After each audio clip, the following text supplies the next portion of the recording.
Hey friends, in this video, I'm going to share with you how to quickly start earning credit card points so that you can redeem them for free travel. There are tips and tricks that you can use to optimize your spending in certain categories so that you can quickly earn hundreds of thousands of points without having to spend much money. At the very basic level, you do earn 1 point for every dollar, but different credit cards have bonus categories so that you can actually earn 2 to 5x or sometimes 10x more points based on that category. Alone, I've taken 4 international trips. I've flown business class in all of them, and I've only paid for one of those flights. The rest was all through redemptions. You might be wondering where to get started, and if there's one thing you will take away from this video, what I want you to walk away with is do not use your credit card's travel portal to redeem for flights or hotels. You will get much better value and bang for your buck if you transfer those points to a partner airline. For example, let's say you have Chase or American Express. They usually have up to 20 airline partners. By transferring your points to other airlines, you can get better value in terms of redemption. Let's talk about the different cards that are in my wallet and why I use them. I have quite a few credit cards that I use actively, and there's quite a bit of fees, but the benefits I get from all of these cards make it really worth it. I have 5. Here are my 5. I have the American Express cards, a Chase card, a Capital One Venture X, and then this is my first ever card, a mileage card, which is Alaska Airlines, which I don't really use anymore. This was just a beginner card for me over 10 years ago. Now, I use 5 cards based on different categories that I'm spending on. This is overkill for most people. I saw the points guy, who's the authority in all things points. He said he has 25 cards for himself in his business. 25 cards is crazy. I only have 5, so this is not awful. The fees I pay are recouped based on all the different benefits that I get. For example, the Amex Platinum gives you free global entry. It covers the fee every 4 years. Other benefits include an upgrade to Marriott's Bond Gold status. You usually get upgrades, early check-ins, and other benefits. If you're renting a car for Hertz, they will give you the President's Circle membership, which is their highest tier, and you also get complimentary upgrades in cars. And then purchase protection. So if you buy a camera, laptop, and it gets scratched or damaged or stolen in the first 90 days, if you use your Amex card, it is covered. The next one I have is the Amex Gold. I use this for restaurants and groceries, which is a big category that we spend on.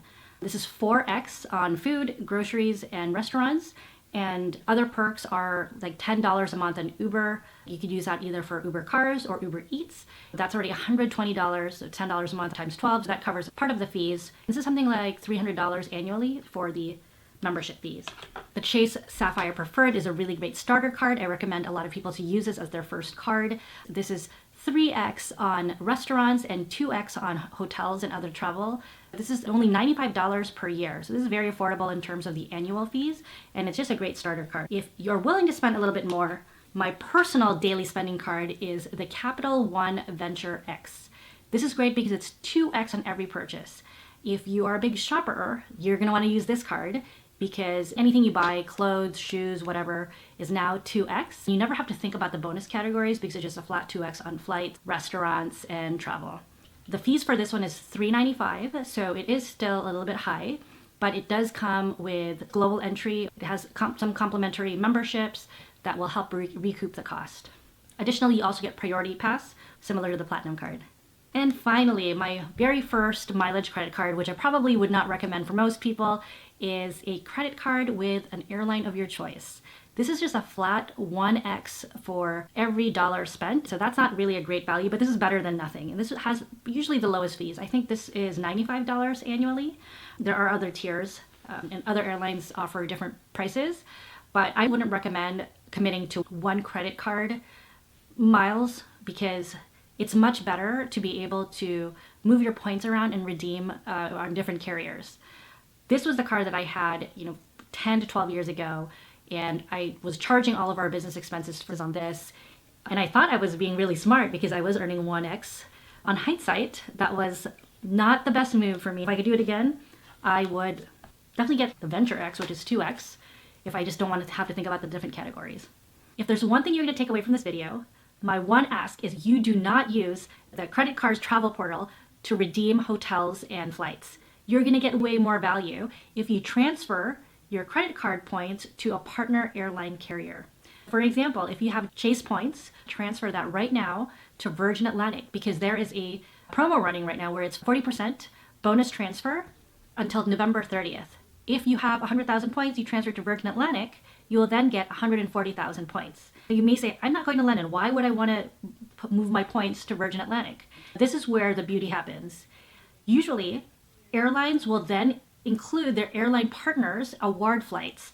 If you transfer to Virgin Atlantic, you will be able to search flights for going to Asia as well as Europe. They are giving award seats on Delta, ANA for Japan. I've actually booked several business class trips on ANA. And then more recently, I was able to fly San Francisco to Rome on ITA Airways, which is Italy's flagship carrier, by using Virgin Atlantic points.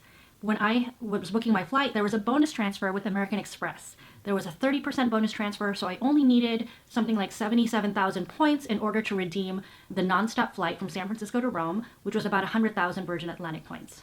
So when is the best time to book your award flight? I have had the best luck during 2 periods. Airlines release award seats about 11 to 12 months out. That is the best time to be booking award seats. These seats get released and there's only a limited number of them. You have to really plan ahead. You have to plan a year out in order to find the best redemption for those business class seats. Economies and premium economy seats are more readily available. The second best time to book award seats is 2 weeks out from your trip. Now, I know a lot of people cannot wait that late because that is a high risk. If you have non-refundable hotels and then you can't find a flight, that would ruin all of your travel plans. I hope this was helpful. In the next video, I will share more about the latest bonus transfers that are available and how I was able to get a ton of miles on Alaska Airlines. Alaska has one of the best websites for redeeming business class travel to Asia. If there's anything else you want to learn, just comment below and I can create content for that in the next one. Thanks for tuning in. I'll see you next time.